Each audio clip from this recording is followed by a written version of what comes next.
வருகின்ற ஆடி பௌர்ணமி. பௌர்ணமியோட சிறப்புகள் நம்ம நிறைய பௌர்ணமியோட சிறப்புகள் பார்த்துக்கிட்டே இருக்கோம். ஒவ்வொரு மாசமும் நீங்க அழகா அதை சொல்லிட்டு வரீங்க. ஆனா இன்னைக்கு ஒரு வேண்டுதல், ரொம்ப நாளா நான் வேண்டுதல் வச்சிருக்கேன், இறைவன்ட்ட பிரார்த்தனை பண்றேன், அதை நிறைவேறலன்னு இருப்பாங்க இல்லையா? அவங்களுக்கு ஏதாவது ஒரு வழிபாட்டு முறை இந்த பௌர்ணமியில சொல்லுங்க. இது பாத்தீங்கன்னா இந்த பரிகாரம்ன்றது ரொம்ப ஈஸியான ஒரு இதுல வீட்டுல இருந்தே ஆணோ பெண்ணோ ரொம்ப ஈஸியான மெத்தட்ல வீட்டுல இருந்தே ஒரு பண்ணிக்கலாம். என்னன்னு பாத்தீங்கன்னா மனசுல என்ன தோணும் அதான் பாயிண்ட். பட்டுன்னு அதை எடுத்துட்டு போயிட்டு மனசார நல்ல சாமி கும்பிட்டுட்டு மனசுல சும்மா சாமி கும்பிடுறதுல அந்த வேண்டுதலை அதுல என்ன எழுதுனீங்களோ அந்த வேண்டுதலை அந்த தெய்வத்துக்கு முன்ன நீங்க வைக்கணும். இந்த வேண்டுதலுக்கு மாலிக் பாய் சொல்லிட்டாருன்னு செய்யறது கிடையாது. இது இயற்கையாவே ஒரு தத்ரூபமான ஒரு விஷயம். இதை நீங்க செஞ்சு பாருங்க, நீங்க 4 பேருக்கு இதை சொல்வீங்க. அந்த மாதிரியான பரிகாரம் இது. நம்பிக்கையோட செய்யுங்க, நல்லதே நடக்கும். பௌர்ணமிக்கு நான் ஒரு பௌர்ணமி ஒன்னொன்னு தான் சொல்ல முடியும் என்னால. சிலது மலைக்கு போக சொல்லுவேன், கோவிலுக்கு போக சொல்லுவேன், சித்தர் வழிபாடு பண்ண சொல்லுவேன், வீட்டுல பூஜை நமஸ்காரம் எப்படி பண்ணணும், சாமி வழிபாடு பண்ணணும். இது பரிகாரம்.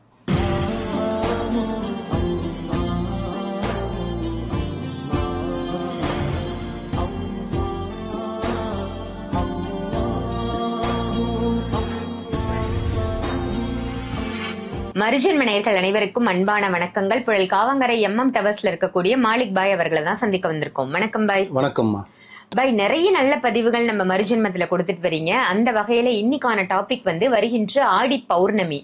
பௌர்ணமியோட சிறப்புகள் நம்ம நிறைய பௌர்ணமியோட சிறப்புகள் பார்த்துக்கிட்டே இருக்கோம். ஒவ்வொரு மாசமும் நீங்க அழகா அதை சொல்லிட்டு வரீங்க. ஆனா இன்னைக்கு ஒரு வேண்டுதல், ரொம்ப நாளா நான் வேண்டுதல் வச்சிருக்கேன், இறைவன்ட்ட பிரார்த்தனை பண்றேன், அதை நிறைவேறலன்னு இருப்பாங்க இல்லையா? அவங்களுக்கு ஏதாவது ஒரு வழிபாட்டு முறை இந்த பௌர்ணமியில சொல்லுங்க பாய். நல்லா கேட்டீங்கம்மா. ஆக்சுவலி நிறைய பௌர்ணமி கோவிலுக்கு போங்க, சித்தர் வழிபாடு பண்ணுங்க, நைட் இரவு தாங்குங்கன்னு சொல்லியிருப்பேன். சில பரிகாரம் வீட்டிலேயே இருந்தே சொல்லியிருப்பேன். இப்போ இந்த பரிகாரம் என்ன, கோவிலுக்கு போகிறவங்க தினசரி அந்த என்ன சொல்கிறது பௌர்ணமி போகிறவங்க சில வழிபாடு இருக்குது. மலைகள் கோவில் போவாங்க, சித்தர் கோவில் போவாங்க, அந்த மாதிரியும் பண்ணிக்கலாம். நார்மலாக சாமி கும்பிட்றது வருவாங்க. ஆனால் இது பார்த்திங்கன்னா இந்த பரிகாரன்றது ரொம்ப ஈஸியான ஒரு இதில் வீட்டில் இருந்தே ஆணோ பெண்ணோ ரொம்ப ஈஸியான மெத்தடில் வீட்டில் இருந்தே ஒரு பண்ணிக்கலாம். என்னென்னு பார்த்தீங்கன்னா ரொம்ப பெரிய விஷயம் கிடையாது. நார்மலான ஒரு வெள்ளை துணி, பட்டு துணிலாம் இல்லை, நார்மலாக வெள்ளையாக இருக்கணும். ஆனால் அது கலர் ஒரு கலர் கூட அதில் சேர்ந்து இருக்கக்கூடாது. ஒரு பூ மாதிரியோ பொட்டு மாதிரியோ வேறு கலர் கோடு மாதிரியோ கிரைன்ஸ் மாதிரி எதுவுமே இருக்கக்கூடாது. சுத்தமான பியூர் ஒயிட் கிளாத் எடுத்து, அது கச்சிஃப் மாதிரி இருந்தாலும் சரி, இல்லை நீங்கள் வேஸ்ட்டியை வெட்டிக்கிட்டாலும் சரி, அதை பற்றி பிரச்சனை இல்லை. ஆனால் வெள்ளை துணி இருக்கணும், அதில் எந்த ஒரு கலரும் மிக்ஸ் ஆகிருக்கக்கூடாது. அந்த வெள்ளை துணியை பார்த்திங்கன்னா மஞ்சள் துணி மாதிரி நினச்சி அதை மஞ்சள் ஆக்கிடணும். ஆக்கி அதை பார்த்திங்கன்னா காய வச்சிடணும். ஒரு 1/2 hour 1 hour அது நல்லா காஞ்சிரும். அதை மஞ்சளில் காய வச்சுட்டு அதை காஞ்சதுக்கு பிறகு எடுத்து வச்சுட்டு பார்த்திங்கன்னா மஞ்சள் நினச்சி நல்லா புழிஞ்சு காய வச்சிங்கன்னா காஞ்சிரும். அதுக்கப்புறம் ஒரு ஒயிட் பேப்பர் எடுத்து உங்களுக்கு என்ன வேண்டுதல் இருக்கோ, என்ன உங்களுக்கு கஷ்டம் இருக்கோ, பட் எப்படின்னா இப்போ ஒரு மனுஷனாலே கஷ்டம் தான், கஷ்டம் இல்லாத மனுஷன் கிடையாது.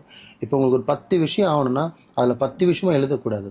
அந்த 10ல் எது முக்கியமானது ஒன்று திருமணம் ஆகலையா, இல்லை குழந்தை இல்லையா, இல்லை கடன் தீராத கடன் இருக்கா, இல்லை கணவன் மனைவி ஒன்று சேரணுமா, இல்லை லவ்வர்ஸ் ஒன்று சேரணுமா, இல்லை மேரேஜ் ஆகாமல் இருக்கா, இல்லை வெளிநாட்டு பயணம் பண்ணணுமா, இந்த மாதிரி எல்லாத்துக்குமே ஒரு ஆசைகள் இருக்குது, ஒரு தேவைகள் இருக்குது. அந்த மாதிரி ஒரு விஷயத்தை மட்டும் ஸ்பெசிஃபிக்காக நீங்கள் அதில் எழுதணும்.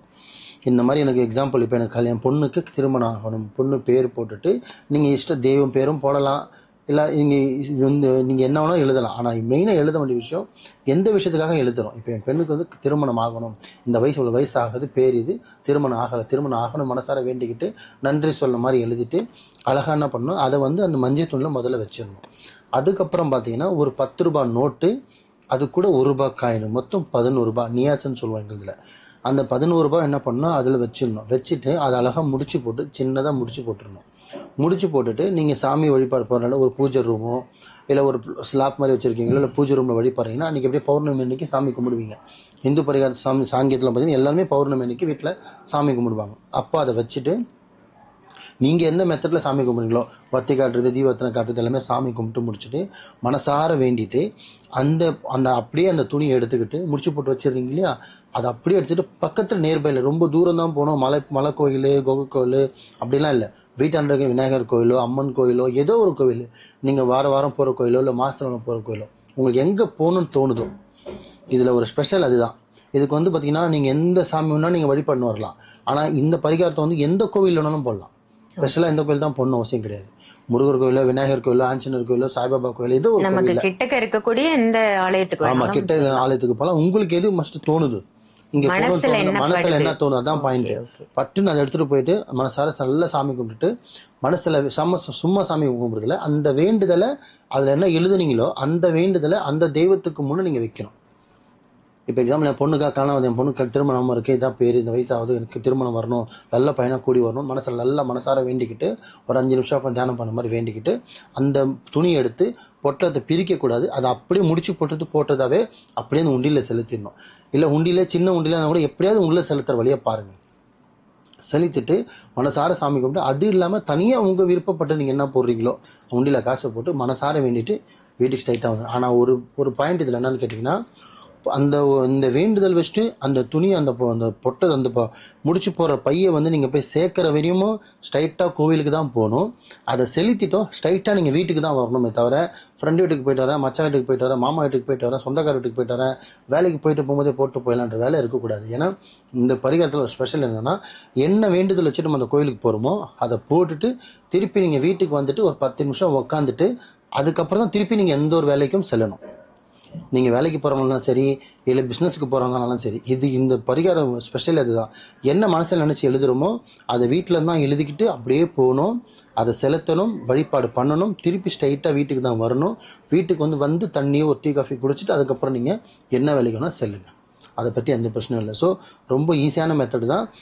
இன்ஷால்லா நம்பிக்கையோட இந்த பௌர்ணமிக்கு இதை நீங்கள் செய்கிறீங்க, உங்களுக்கு ஒரு அடுத்த பௌர்ணமி அதிகபட்சம் 2 பௌர்ணமியில் நீங்கள் வேண்டியிருக்கிற பல் கண்டிப்பாக 100% நடந்தே தெரியும். ஏன்னா இதில் ஒரு ஸ்பெஷல் என்னன்னு பார்த்தீங்கன்னா, இந்த வேண்டுதலுக்கு மாலிக் பாய் சொல்லிட்டாருன்னு செய்கிறது கிடையாது.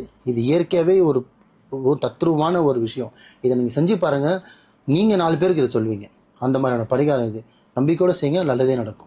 ரொம்ப சிறப்பா சொன்னீங்க பாய். இப்ப இந்த பரிகாரம் சொல்லியிருக்கீங்க, கோவில்ல போய் இந்த மஞ்சள் துணியை வந்து நம்ம எழுதி வச்சிருக்கிற மஞ்சள் துணியை உண்டியல்ல போட்டுறணும் அப்படின்னு சொல்லிட்டீங்க. சிறப்பு. ஏன்னா நிறைய பேர் வேண்டுதல் வச்சிருக்காங்க, ஆனா அந்த வேண்டுதல் நிறைவேறாம கஷ்டப்பட்டுட்டு இருக்காங்க.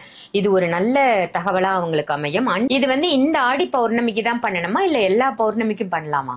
ஆக்சுவலி மனுஷனுக்கு தேவைன்றது பார்த்தீங்கன்னா பௌர்ணமி அமாவாசைன்னு கிடையாதுமா. தேவைன்றது அன்றன்றும் இருக்கு. அன்றாட வாழ்க்கையில தேவைகள் இருக்கு. ஒருத்தனுக்கு ஒரு கஷ்டம் இருக்கு. சில பேருக்கு ஒரு ஆசைகள் இருக்கு, தேவைகளும் இருக்கு, கஷ்டமும் இருக்கு. ஸோ அந்த கஷ்டத்துக்கும் நீங்க அதை பரிகாரமா பயன்படுத்தலாம், தேவைக்கும் பரிகாரமா பயன்படுத்தலாம். உங்களோட இஷ்ட வேலை. இப்போ எக்ஸாம்பிள் ஃபாரின்கே ஆசை இருக்கு, ஆனா போகவே முடியல, ஏதோ ஒரு விஷயத்த தடை இருக்கு, அப்போ இந்த பரிகாரத்தை நீங்க செய்யுங்க, எழுதி செய்யலாம். திருமணம் ஆகாம இருக்கா, அதுக்கு நீங்க எழுதி செய்யுங்க. இப்போ நிறைய பேருக்கு பார்த்தீங்கன்னா ரொம்ப கடனாக இருக்கும், தீராத கடன் இருக்கும், வருமானமே அவனுக்கு மாதம் 10,000 தான் இருக்கும், கடன் பார்த்தீங்கன்னா கோடி ரூபாய்க்கு வச்சுருப்பான். அப்போ எப்படி அடைப்பான்? அதுக்கு யார் வழிபாடு பண்ணுவா, அல்ல யார் அதுக்கு ஹெல்ப் பண்ணுவா? கூட இருக்கிறவங்க 1000 ரூபா 5000 தருவாங்க, 10,000 தருவாங்க, மொத்த கடத்தை ஏற்றுப்பாங்களா? ஏற்ற மாட்டாங்க. ஆனால் அந்த கடத்தையே அப்படியே லேசாக்கிறதுக்கு ஒரே ஜீவன் யாருன்னா நம்மளை படைச்ச இறைவன் மட்டும்தான். நம்ம கஷ்டத்தை புரிஞ்சு நடந்துக்கு 2 ஜீவன் தான், 3 ஜீவன் கூட சொல்லணும்னு வச்சுங்களேன். ஒன்று நம்ம மனைவி அதை புரிஞ்சுக்கும், முதல்ல இறைவன் புரிஞ்சுப்பான், 2வது மனைவி புரிஞ்சுப்பான், தாய் பட்னியா இருக்கிறதே புரிஞ்சுப்பான். அப்போ கடனை அந்த கடன் சுமையை கூட நான் ஏற்றுக்கிறேன் அப்படின்ற முன்னே நிற்பான். அது தாயால் மட்டும்தான் முடியும், அதுக்கு அடுத்தது நம்ம இருக்கிற தாரத்தால் மட்டும்தான் முடியும். ஆனால் அதுக்கு முன்னாடி இந்த தெய்வம் தான் நிற்கும். அப்போ அதுக்காக அந்த கடத்தை கூட நீங்கள் எழுதி வைக்கலாம். எனக்கு இவ்வளோ கடன் இருக்குது, எனக்கு இவ்வளோ இருக்குது, இதனால் மீள முடியல, இதனால் இந்த கடத்தை யாருக்கிட்ட சொல்லி அழுகுறன்ற பார்த்தீங்களா, அப்போது அந்த தருணத்தை நீங்கள் இந்த பரிகாரத்தை பயன்படுத்தலாம். அழகா சொன்ன மாதிரி துணி வாங்கி எழுதி, இவ்வளோ கடை இருக்கு, இந்த நபர் என்ன இவ்வளோ ரொம்ப தொல்லை கொடுக்குறாரு, இந்த நபருக்கு நான் கொடுக்கணும், எப்படியாவது இந்த பணத்தை நான் அவர்கிட்ட செலுத்திடணும். ஏமாத்துறதா நீங்கள் எழுத போகிறது இல்லை, கொடுக்க தான் எழுதுறீங்க. அப்போ தெய்வம் கண்டிப்பாக ஹெல்ப் பண்ணும். அப்போ இந்த கடத்தை நான் கொடுக்கணும்னு எழுதலாம். ஆனால் ஒன்று மட்டும் சொல்கிறேன் மக்களே, இந்த நான் சொன்ன பரிகாரம் பார்த்தீங்கன்னா உங்களுக்கு இந்து மக்களுக்கு மட்டும்தான் இது பண்ண முடியும். அதை மட்டும் முக்கியமாக. ஏன்னா சில பேர் எனக்கு கமெண்ட்ஸில் கேட்பேன், நான் இஸ்லாத்தில் இருக்கேன், நான் பண்ண முடியுமானா, உங்களுக்கு இல்லை பை, எனக்கு நான் பண்ணுறேன், நான் பண்ணிவிட்டு ஒன்றுன்னு கூட சொல்கிறேன், நல்ல வார்த்தையை கவனிங்க. இந்த மாதிரி எழுதிட்டு இதை நீங்கள் கோவில் உண்டியிலும் போடலாம். இல்லை இஸ்லாத் ஆளுங்களாக இருந்தால், உங்களுக்கு தர்கா வழிபாடு பண்ணுறவங்க நீங்கள் இருந்தீங்கன்னா, நீங்கள் அதே மாதிரி எழுதி கூட தர்காவில் போய்ட்டு நீங்கள் செலுத்திட்டு நீங்கள் நியத் வைக்கலாம். முக்கியமான ஒரு விஷயம் அதுதான். ஏன்னா இப்போ நான் பார்த்தீங்கன்னா என்னோட வீடியோஸ் பொறுத்தவரை என்னோட மக்கள் பார்த்தீங்கன்னா இந்து மக்களும் இருக்காங்க, கிறிஸ்துவ மக்கள் இருக்காங்க, இஸ்லாம் மக்களும் இருக்காங்க, பலதர மக்களும் இருக்காங்க. அப்படின்னும் போது உங்களுக்கு எது சரிப்படுதோ அது பண்ணுங்க. ஆனால் வழிபாடு ரொம்ப சிம்பிளானது, செலவும் கம்மி. இது நம்பிக்கையோட இந்த பௌர்ணமியில் எல்லா பௌர்ணமியும் நீங்கள் பண்ணலாம். இது பௌர்ணமிக்கு நான் ஒரு பௌர்ணமி ஒன்னொன்று தான் சொல்ல முடியும் என்னால். சிலது மலைக்கு போக சொல்லுவேன், கோவிலுக்கு போக சொல்லுவேன், சித்தர் வழிபாடு பண்ண சொல்லுவேன், வீட்டில் பூஜை நமஸ்காரம் வழி பண்ணணும், சாமி வழிபாடு பண்ணணும். இது பரிகாரம். ரொம்ப ஈஸியான மெத்தடில் சொல்லியிருக்கேன். இது செஞ்சு பாருங்கள், பௌர்ணமி பண்ணுங்க, நல்லதே நடக்கும். சூப்பர் பாய், ரொம்ப சிறப்பான பரிகாரமா இந்த பௌர்ணமிக்கு சொல்லியிருக்கீங்க. நன்றி. நன்றிம்மா.